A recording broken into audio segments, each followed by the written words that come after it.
soy estudiante de tercer año de medicina y ya que entendimos la configuración externa de la médula espinal, vamos a ver ahora cómo funciona esta. Y eso lo vamos a hacer dando una mirada hacia la configuración interna de la médula. Lo vamos a dividir en sustancia gris y sustancia blanca. Primero vamos a presentar la sustancia gris.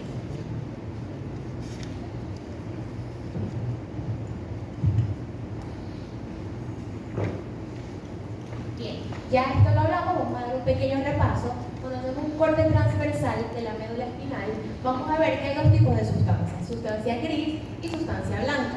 Si hablamos de la sustancia gris, esta se encuentra, tiene una localización central y se dice que tiene una forma de H, pero a mí me gusta más decir que tiene forma de mariposa, y se encuentra rodeando al conducto ependimario o conducto central. En cuanto a sus componentes, esta va a estar conformada por cuerpos neuronales, axones amielínicos, células gliales y vasos sanguíneos. Entonces, como este comprende los cuerpos de las neuronas, va a tener una función de procesamiento.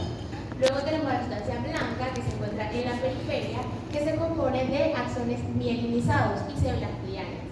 Precisamente que esté compuesta por axones mielinizados es lo que le da esa característica de ese color blanco brillante en un corte en fresco de la médula, y se debe a que las vainas de mielina son muy ricas en lípidos, tienen altos componentes lipídicos y por eso, como es grasa, se va a ver blanco. Y como la sustancia blanca está conformada por axones, su función va a ser de conducción. Bien. Ahora, hay 4 términos básicos que debemos manejar para poder entender la configuración interna de la médula espinal. Primero vamos a tener a las astas, que no son más que proyecciones de la sustancia gris. Dentro de ella encontramos las astas dorsales, astas ventrales y astas laterales. Luego tenemos a los núcleos, que son agrupaciones de cuerpos neuronales dentro de la sustancia gris y están relacionados con funciones específicas. Es decir, cada núcleo va a tener una función específica y todas las neuronas que lo conforman, por supuesto. Entonces, estos dos términos se refieren a la sustancia gris. Luego tenemos las columnas, o también se le dicen cordones, que son grandes divisiones de la sustancia blanca. Están delimitadas por las astas y por los surcos de la médula. Y finalmente, los fascículos o tractos, que son grupos axonales dentro de la sustancia blanca, que tienen el mismo origen, mismo trayecto y el mismo destino. Por ende, tienen la misma función, es decir, llevan la misma información. Entonces, estos dos términos se refieren a la sustancia blanca. ¿Qué quiero que se quede con esto? La diferencia entre fascículos y núcleos. Los fascículos son grupos de axones, mientras que los núcleos son grupos de cuerpos neuronales. Por ende, los fascículos tienen función de conducción, igual que la sustancia blanca, y los los núcleos, funciones de procesamiento. Bien, ahora sí vamos a introducirnos más a lo que es la sustancia gris como tal. Y esta no es una masa homogénea, sino que al igual que el resto del sistema nervioso, tiene una organización morfológica que le da características funcionales.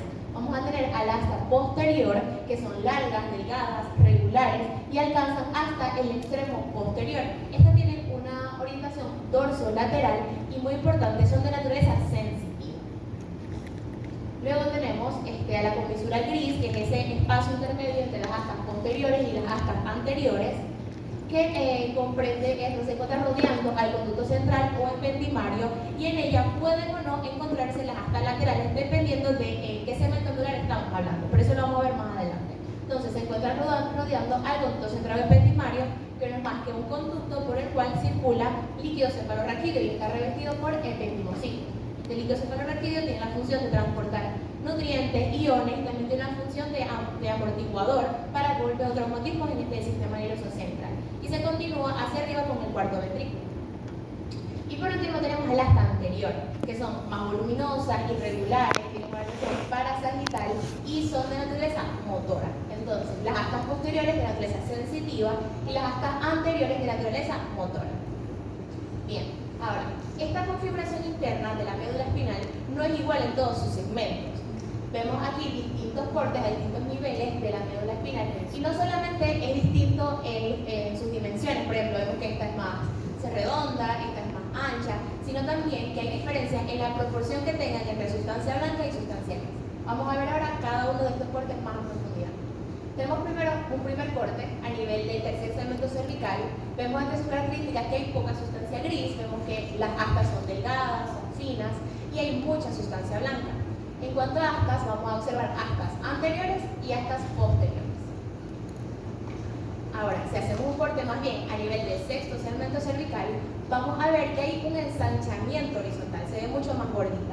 Y esto pasa porque nos encontramos en la intumescencia cervical, que se extiende desde C3 hasta T1. Este ensanchamiento vamos a ver que hay mucha sustancia gris y mucha sustancia blanca, es decir, muchas de ambas. ¿Y esto a qué se debe? ¿A qué forma? Al plexo braquial. Entonces, sabemos que los miembros superiores, digamos que tienen una alta demanda de funciones, tanto motoras como sensitivas. Los miembros superiores tienen una coordinación motora mucho más especializada y una alta y mucha sensibilidad. Por ende, entonces, la médula se va a ver este aumento de volumen. Vamos a tener astas anteriores y astas posteriores. Ahora tenemos un corte a nivel de un segmento torácico. ¿Qué características tiene? Nuevamente volvemos a ver poca sustancia gris. Volvemos a ver estas astas que son largas, delgadas y mucha sustancia blanca. En cuanto a astas, tenemos astas anteriores y astas posteriores. Pero aquí está la diferencia, porque hasta ahora se parecía mucho a un corte a nivel cervical por encima de la intumescencia. Pero a nivel torácico vamos a encontrar las astas laterales. Estas se extienden desde T1 hasta L3, que son estos dos puntos rojos que vemos aquí en la comisura gris. Ahora, ¿por qué se encuentran estas astas laterales? Aquí les traigo este esquema como un repaso de la división morfológica y funcional del sistema nervioso parasimpático y simpático, que es el sistema nervioso autónomo. Vemos que el sistema nervioso parasimpático tiene origen a nivel craneal y a nivel sacro, mientras que el simpático tiene origen a nivel tóraco-lumbar. Y es por ello que vamos a tener las astas laterales presentes a nivel tóraco-lumbar de los segmentos torácicos y lumbares altos. ¿Qué funciones va a tener el sistema nervioso simpático?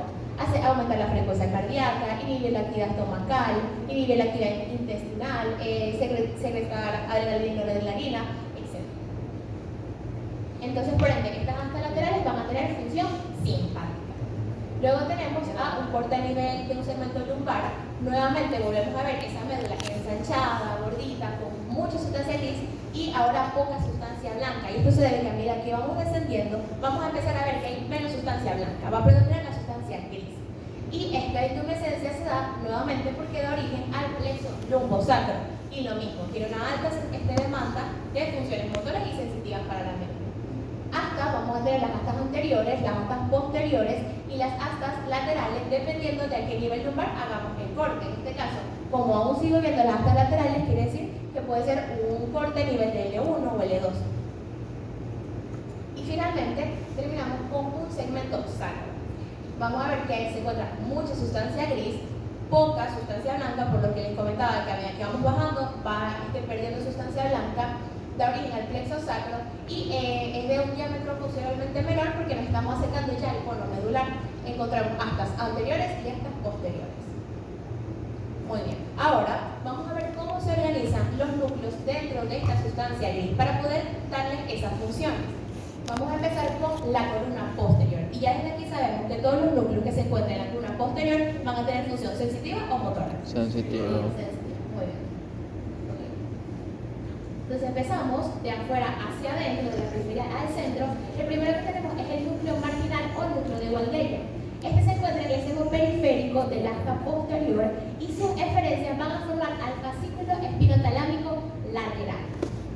Este se decusa, ¿qué quiere decir que se decusa? Que las fibras que parten de este van a atravesar la línea media y van a ascender a los centros superiores por el lado contralateral. Sin embargo, esto lo vamos a ver ahorita un poquito más adelante cuando veamos la sustancia gris y la sustancia blanca, que es donde estudiamos los tractos ascendentes y descendentes. Por ahora quédense con dónde se ubica el núcleo y cuál es su función. Va a llevar función de termoalgesia, es decir, información sensitiva de temperatura y de dolor.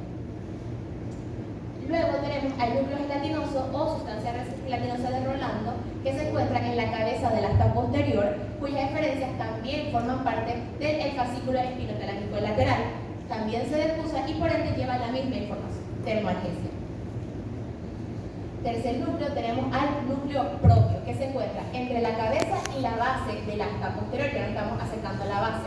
Sus referencias forman ahora al fascículo espinotalámico anterior, quien también se decusa, pero esta vez lleva tacto protopático o tacto grueso. ¿Alguien sabe qué es el tacto protopático? ¿No? ¿La estudiaron?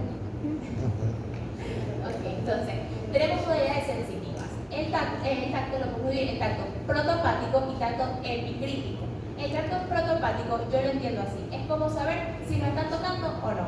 Mientras que el tacto epicrítico es saber con quién nos están tocando. Es decir, este núcleo lo que nos va a dar información, por ejemplo, de presión, de un empujón, saber que estamos recibiendo un estímulo. Mientras que el tacto epicrítico nos va a ayudar a diferenciar qué es ese estímulo, por ejemplo, si es una pluma, si es algo ligero, si es con un lápiz o una aguja, es mucho más especializado. Ahora, ya nos acercamos a los núcleos de la base de la columna posterior y encontramos al núcleo basal medial o dorsal medial. Fíjense que basal porque se encuentra en la base de la columna posterior y medial porque está en la parte media de la asta posterior. Este se encuentra sobre la médula torácica de C8 a L3 y sus referencias forman al fascículo espinocerebeloso posterior o directo de Fletcher.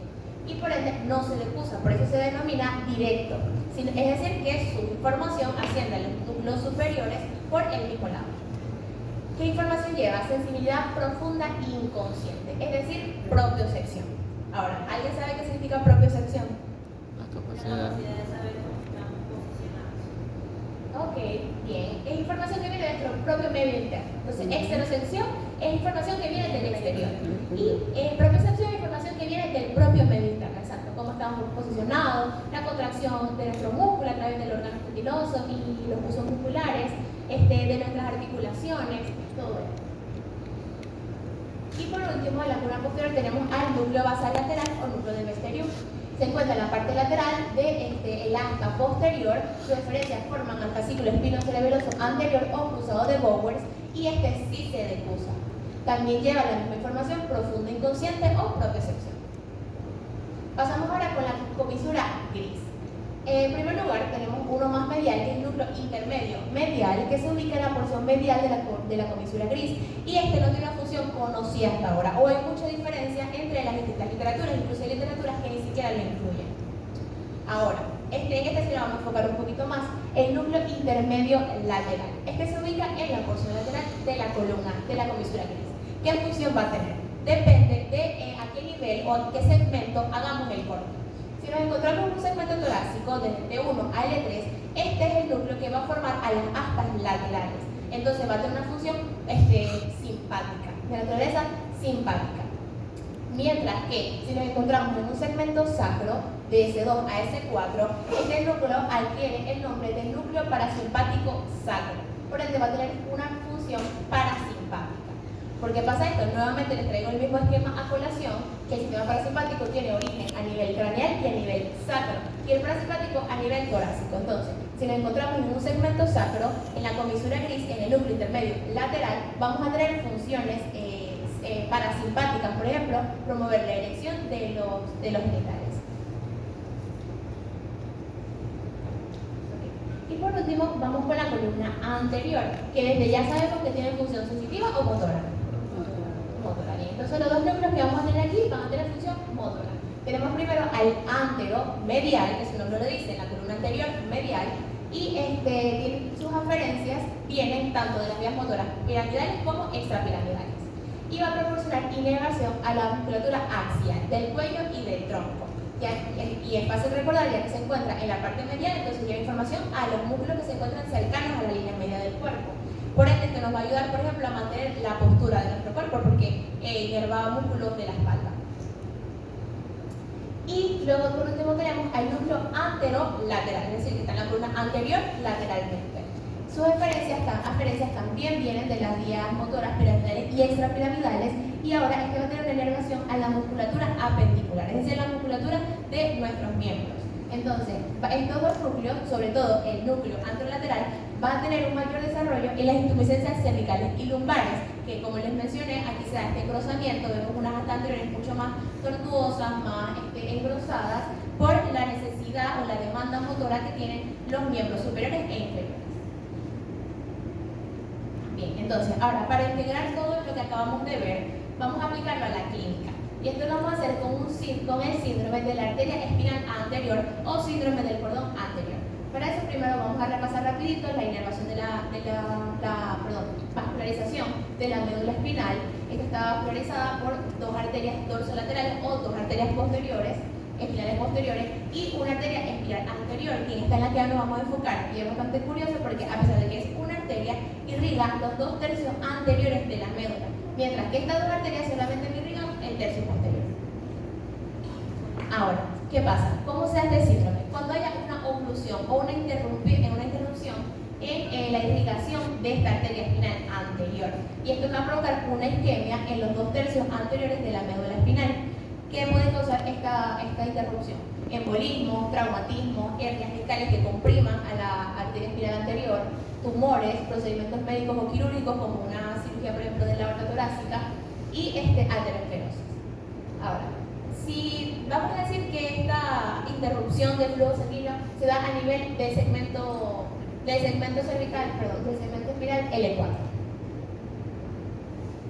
Ok, entonces, si se da esta interrupción, vamos a tener afectadas los 2/3 anteriores de la médula, por ende, las astas anteriores, las astas laterales, el cordón anterior y los cordones laterales. Pero vamos a tener conservado al cordón posterior y a las astas posteriores. Entonces, ¿qué núcleo vamos a tener afectado, por ejemplo, en el asta anterior? ¿Qué núcleo tenemos en el asta anterior? ¿Qué me lo puedo decir? Dilo. Anteromedial y anterolateral. Exacto, muy bien. Entonces, estos dos núcleos van a estar ahorita inactivos, vamos a decirlo así. Ahora, en la comisura gris, ¿qué núcleos tenemos? Intermedial, muy bien. Como vemos aquí, también está dentro del territorio isquémico, entonces también vamos a tener afectado al núcleo intermedio lateral e intermedio medial. Ahora, ¿en las astas posteriores van a estar afectadas? No, muy bien. Entonces, todos los núcleos que tenemos en las astas posteriores van a estar conservados. Ahora, ya que sabemos qué núcleos están afectados y sabemos cuáles son las funciones de estos núcleos, ¿qué manifestaciones clínicas puede tener un paciente con un síndrome de la arteria espinal anterior? En primer lugar, vamos a tener parálisis y atrofia muscular, porque están afectadas las astas anteriores, que son las astas motoras. Entonces, vamos a tener parálisis y atrofia muscular a nivel de la afección hacia abajo. También vamos a tener disfunción vesical e intestinal. ¿Por qué? Simpático está también afectado. El núcleo parasimpático. Muy bien. ¿Se acuerdan que le dije que íbamos a hacer como que la interrupción del flujo sanguíneo fue a nivel de L4? Y ahí encontramos el núcleo parasimpático sacro que tiene funciones parasimpáticas. Por ende, esta persona va a tener disfunción vesical, intestinal, incluso disfunción eréctil. Y finalmente, vamos a tener alterada la termogesia y el tracto protopático. Y aquí es cuando se complica la cosa. Porque ustedes me van a decir, ¿por qué si están todos los núcleos de las astas posteriores conservados? Aquí es cuando entra a colación todo lo que vamos a ver ahorita en la siguiente ponencia de la sustancia blanca. Que recuerden que les dije que las aferencias de estos núcleos se decusaban. Entonces, cuando ellos se decusan y atraviesan la línea media para subir por el lado contralateral, pasan por el cordón anterior. Entonces, también van a estar afectados en este síndrome. Sin embargo, eso lo van a entender mejor ahorita más adelante que veamos la sustancia gris y los tractos ascendentes y descendentes. Y bueno, ya lo dejo por esta frase, que la curiosidad ilumina el camino correcto.